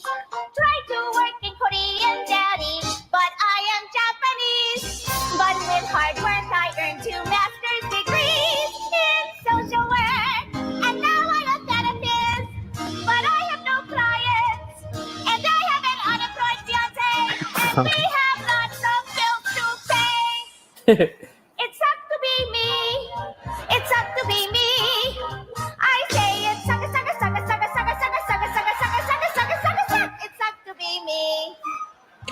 Hey there. Sorry to bother you, but I'm looking for a place to live. I mean, it was something that we've never seen before. I remember when I saw it, it was like Sesame Street coming to Broadway, and I was like, I felt the exact same way that you did, John, which was, how am I gonna? I mean, but then I remember seeing it, I'm like, oh my goodness! And now, It's just love at first sight. So now, just as a reminder, this was the same year that that Wicked opened on Broadway. Oh. So if you remember that Wicked, for the best musical, it was nominated against Avenue Q. So it was two other shows, but it was Avenue Q and Wicked against it. So when you said you wanted to play Avenue Q because of that moment, I want to bring the moment from Wicked, which was, I will tell you, it still, watching this moment when she raises up in the air, it gives me chills. Does she give more than 75% though? Oh, of course she does.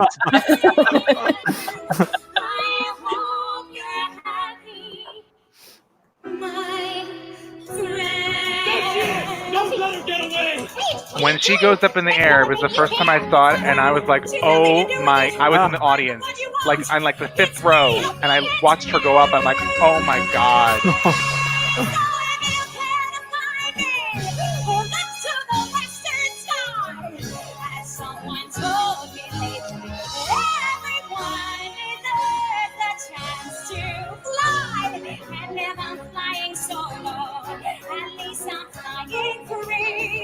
To those who ground me, take on message back from me. Tell them I am the flying gravity. I'm flying high, defying gravity, and soon I'll stand in ring now. And nobody in all of Oz, no wizard that there is or was, is ever gonna bring me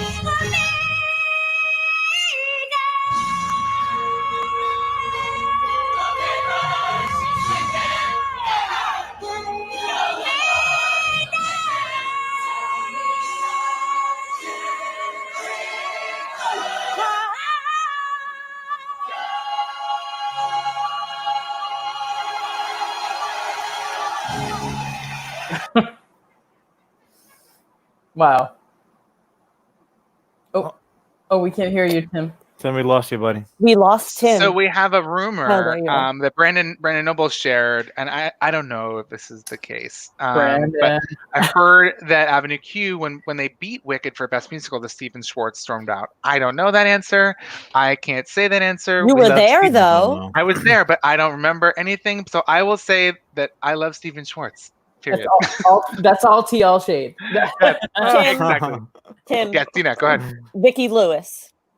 Vicki Lewis. Yes. Amazing. It's That from was Damn we Yankees talked about and Damn Anastasia. Yankees. Oh my goodness. Let's move into and our final portion of what we're talking about, which is the acceptance speeches. So one of them that I absolutely loved was a one from August Osage County. It was the director who won for that in 2008. And I want to share that clip with you because it shows how important theater is to her, but then it also shows how unimportant theater can be to everybody else.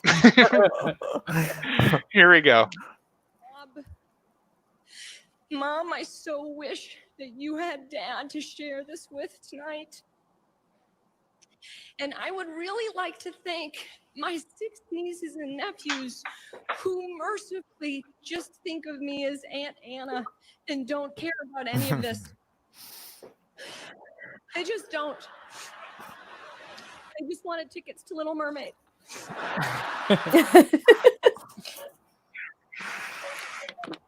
I got them. Wrote a little show about home. Mr. Sondheim, look, I made a hat where there never was a hat. The Latin hat at that. Oh, this was great. Yeah. Yeah. So there's a clip of all the amazing 2008 acceptance speeches. So if you have a chance to look at that one. So Dina, you sent over this clip about Lin-Manuel Miranda and his win for Hamilton. You want to give a little preview of what this is? I believe this was for his best. Was this best director? This one, or You was could it pick 'em. composer? That year, you could pick 'em. This was 2016. This is the year Tim and I were both at the Tonys together, and this was unfortunately the day of, or really like the next day of, the Pulse nightclub shooting. Oh, wow. And it's Pride Month, and just this, I'm not a crier. I cried when I heard this. Love is love. Let's hear this.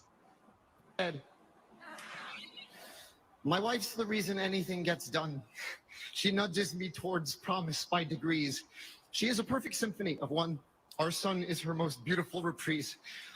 We chase the melodies that seem to find us until they're finished songs and start to play.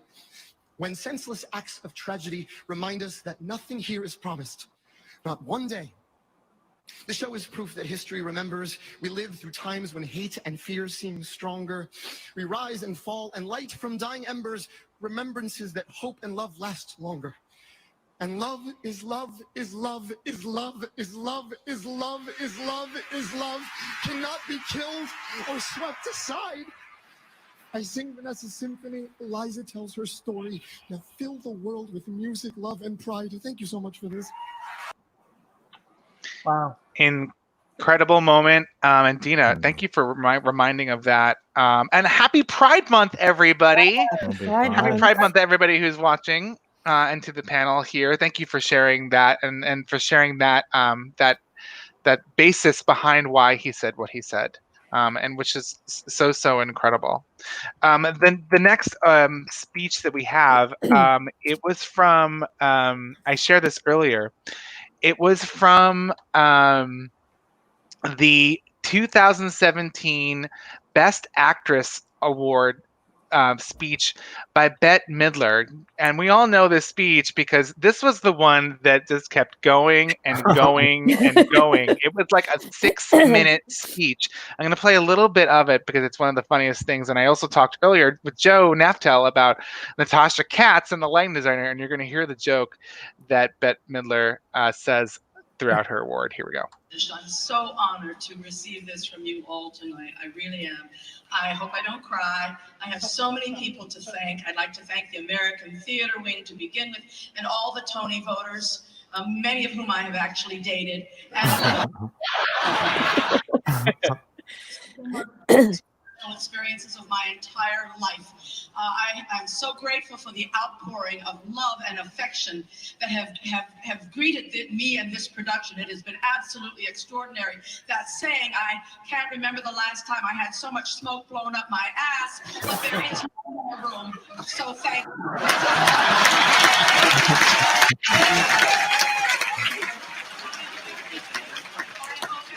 To Scott Rudin, who is the greatest producer I have ever worked with in my life. His tenacity, his unerring eye, his willingness to pay the price and to hire best and the brightest has given me the ride of my life. Between his voice of director, Jerry Zaks, the brilliant, inspired lunacy of Jerry Zaks, Warren Carlyle, whose stardust is sprinkled over all of Gower Champion's original designs. Santa Laquasto, I actually saw him painting props in the basement of the Schubert Theater. That's dedication, okay? Santa Laquasto, who sets and designs knock people off their feet every single night of the week. And Natasha Katz, what can I say? She makes me look 30 years younger than I am. What can I say? Natasha, marry me, please. Okay, not 30 years. Maybe not 30 years. Let's make it 20. Okay, I look okay. But Natasha is I mean, and if you look at the time frame, 3:26, she's already been talking since 1:45. She goes to 6:09. Hey. They play, so the video continues. They try to play her off, and she is not having it. No, man, she's not having it. Real Tony Award is her first real one. I mean, she has one, but this is her first real Tony Award. You know. That's so funny. John, you sent us the acceptance speech for John Leguizamo. Do Yeah. you want to give us that? That was from 2018. Can you set that up for us? You know what? It's I see a lot of theater. I do my best to see as much theater as possible, but it's not always the case where your theater experience is an education and like a wake up call. And I consider myself pretty woke, right? But this was again one of those circumstances. This happens to be kind of one of the special Tonys that they issue out. So I was just very grateful to have caught this acceptance speech, and the show that it's in regards to Latin history for morons was one of the most eye-opening experiences of my life. It put me on to the people's history of the United States. It put me on to open veins of Latin America. I mean, it really is one of those hold the mirror up to your face moments, and like there's self-reflection and there's realization. And this is a brilliant man. He's like a personal hero. He's a brilliant man. He's a genius performer. And I think it's tough. I know I suffer from it. When you're very funny, some people don't realize how eloquent you really are. And he's able to kind of really able to far more eloquently than me, kind of, put across why art is important, especially now. And everything that's happening in the world right now is that much more of a reminder. Art is important. It's the unifying factor. It's education. It's everything, really. I mean, Mr. Leguizamo can say it better than me. Let's take a look at this clip. Thank you, American Theater Wing and Broadway League, for this Tony Award. I want to thank Tony Taccone, the director of Latin History for Morons, one of the great directors in the world who happened. Clearly, I'm not following my notes correctly. I need to start from the beginning and go to 202. That's what I wanted to play. I just want to say, look, I'm an immigrant and I'm not an animal. I may smell like one. I think I smell like one tonight because I'm a little nervous, but hey, Bruce Springsteen is getting the same award as me tonight, and he is the greatest lyrical storyteller in song ever. So this makes a special award even twice as special to me. And he was born to run, but I grew up in Queens, so I had to run. And I ran all the way to Broadway, yo. And you know how they say people that awards mean nothing until you win one? Well, it's true. This means a lot to me because it validates my work in the theater, because in order for me to make it in theater, I had to create my own parts. Otherwise, I was just going to be relegated to playing the gangsters, the janitors, the drug dealers. But we Latin people are so much more than that. And theater has allowed me to be much more than that. And you know why? Because there are no gatekeepers in Broadway, because all you have to write is write a great freaking story. And if you write it, they will come. And if you write it for Latin people and people of color, they will come too. I'm not done yet. And it's even more important with Latin people because we are the least represented minority across all media. That's why theater has always been my sanctuary, because this pervasive exclusion stops there. And it stops here tonight. And every night I was on Broadway because thousands upon thousands of Latin people showed up and paid unreasonable prices just to be able to see themselves reflected back on one night they could feel someone was talking about them to them. My hope is that someday our stories won't be the exception, but the rule. That I will live to see a Broadway with our stories written by us, for us, and for all. Tonight I stand on strong shoulders that came before me, just as others will surely stand on mine. Thank you, American Theater Wing. Incredible. Wow. Absolutely incredible speech. Game changer. And he's amazing. incredible. He's incredible. I mean, just like Whoopi Goldberg, like they like changed what this like live theater experience was with these like one-man shows. Lily Tomlin, incredible. Just very different. I think it's very poignant about how he talks about how there was no material that was representing him as a person. And John, you talked about that earlier in the introduction. That he had to create his own material in order to be able to see him, see himself on stage. So I could only imagine for a youngster going to see that show, and with him being so incredible in it, that how amazing that was. No, it's very true, and we the conversation is often had, especially recently, about representation, and obviously that it goes without saying. It's one of those things that should not have to be said out loud, but unfortunately, in today's day and age, it does.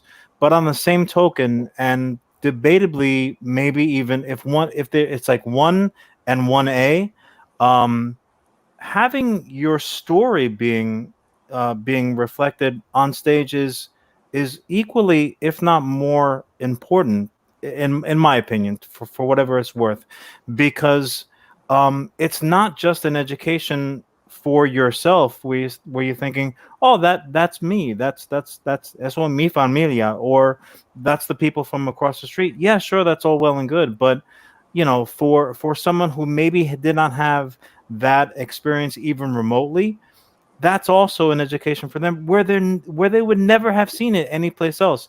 History books in school don't have it. Even the fiction that we see in movies and theater and TV, a lot of times those are not the stories that you're telling. John Leguizamo's genius, his first ever role was a drug dealer on Miami Vice.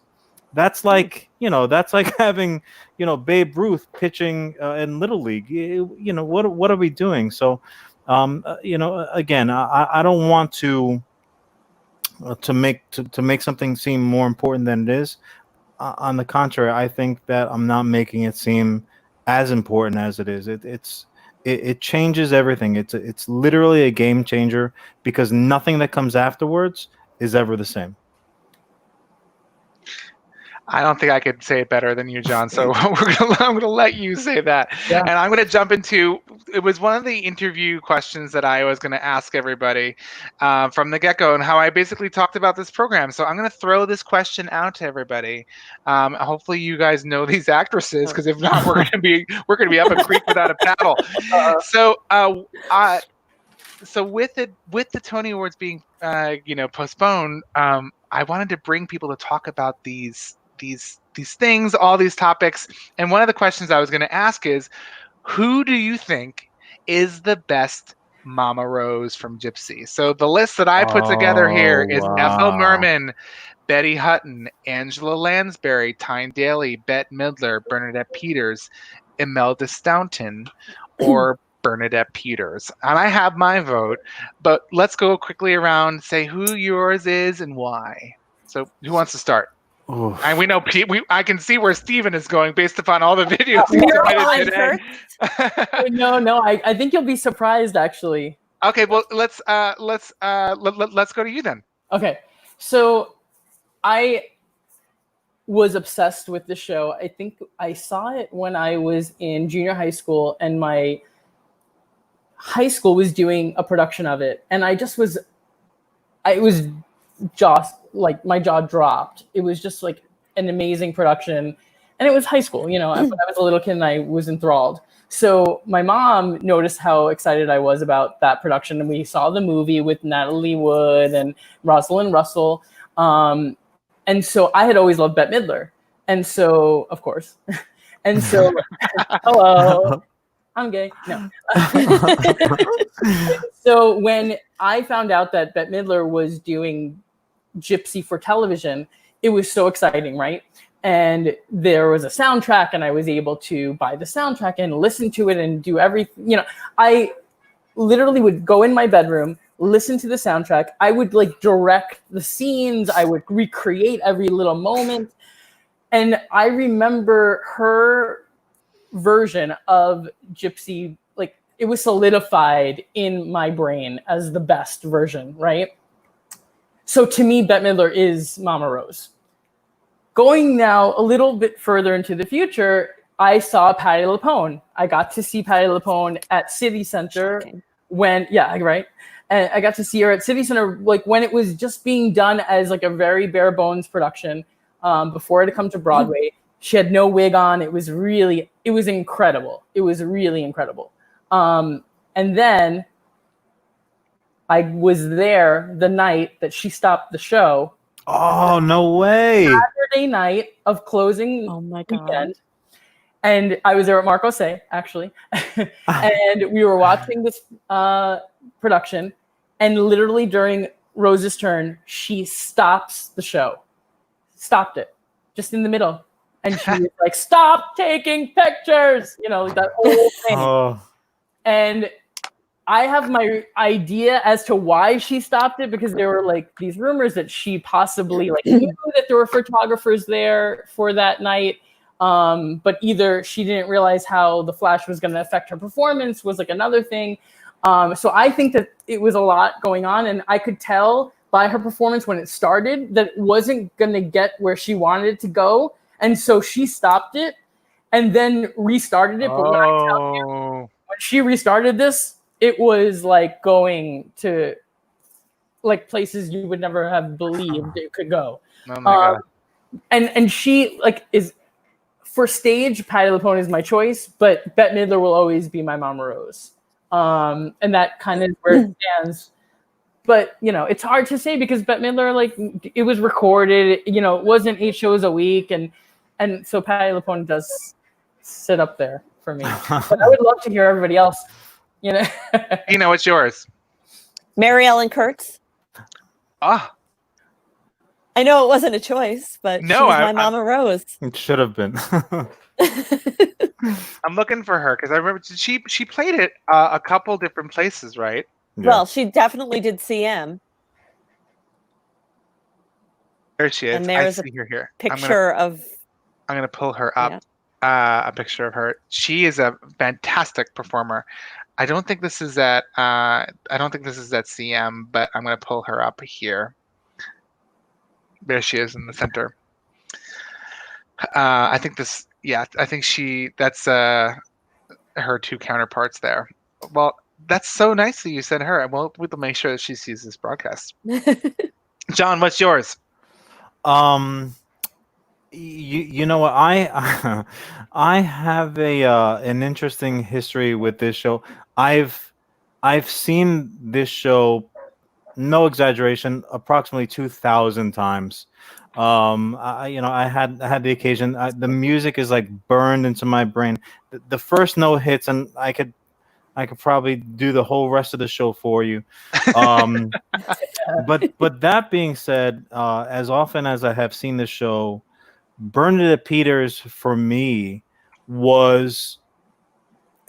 I love her as a performer. She's a beautiful, beautiful woman, beautiful person, beautiful soul. But her performance of it was legitimately for me the first time that I could see in Mama Rose. I could see Mama Rose having had a career as a performer, and ultimately that's. If you take away the stripping and the kid acts and boil it down to brass tacks, I mean that's to me probably the most interesting arc overall. Was the could've would've narrative, which is just, it's heartbreaking, and it's it really is invested, because everything that she has done, both the good and the bad. In comic books, I relate everything in the comic books. In comic books, they always say the best villains are the ones that you can relate to in terms of, well, I may not have done that thing, but I can see why this, person A did X, Y, and Z. And of all the times that I had seen it, and I've seen it a lot, that was probably the one time that I really had that thought. Yeah, no, Mama Rose, she would have been a banger. She was no joke. Bernadette Peters is unbelievable. So I'm now going to finish up with my vote, and I again was lucky enough to see the London production of Gypsy, and I got to see Imelda Staunton as Mama Rose, and I have seen Patti, I have seen Bernadette, I watched tapes of Tyne Daly, I've seen them all, and I will tell you, after seeing Imelda Staunton, she will absolutely blow you away. If you're a Harry Potter fan, you'll remember her. She's the lady with in the pink and in the kitten wallpaper. She there is just something about her performance. She performs the last number, basically the Rose's Turn. Rose's Turn, like no one I have ever seen before. She's emotional. She connects to what she's saying. She brings you through a world of emotions. You see her life unfold on stage in that song. So I am voting for Imelda Staunton, and if you can, go online, Google Imelda Staunton Gypsy, and you will see exactly what I am talking about. It is so powerful. She was actually possibly, I think I read in the news, possibly if the production was going to come to New York, that she was going to come with the show. Oh wow! So if she does come, you should see it. But if not, go to YouTube and check out Imelda Staunton and Gypsy. It is an absolute breathtaking performance. So that would be my vote. So guys, listen, Four-way yeah, four-way tie. It's all one vote. So guys, we're at 2 hours of talking about the Tony Awards. I want to say thank you so much for a lovely evening of being able to celebrate theater when we can't, and to be able to enjoy those fantastic moments. And basically for me, what I took from this, it basically just showcased how much we love it, how it influences our lives, how that it brings us back to places that we love to be in, and I say places like a mindset, feeling good. Ellen Dumlau made a comment just a couple moments ago about these speeches are so inspirational, and really theater, that's what it is. It's about connecting, about taking that time to disconnect and to leave your world and to step into something else, and to have that break to take in a story and to love and live. So guys, thank you so much for being here with me this evening. Thank you, Tim. Thank you for having us. Thank you guys. So CM Performing Arts Center, as you guys all know, and everybody on the broadcast, we are a nonprofit organization. So I would ask you consider donating tonight. cmpac.com/donate. If you go to that page, it'll bring you directly to our GoFundMe page, and any dollar amount helps, and it will help us continue our work once we can get back in the doors. So we have more programs coming up in July. Look forward to announcing those shortly. And with that wraps up another one of our CM Spotlight episodes. So on behalf of myself and our panel here, please be safe and well, and we will see you soon. Bye, guys. Thank you. Bye. Bye. Thank you, guys. Bye, Thanks, guys.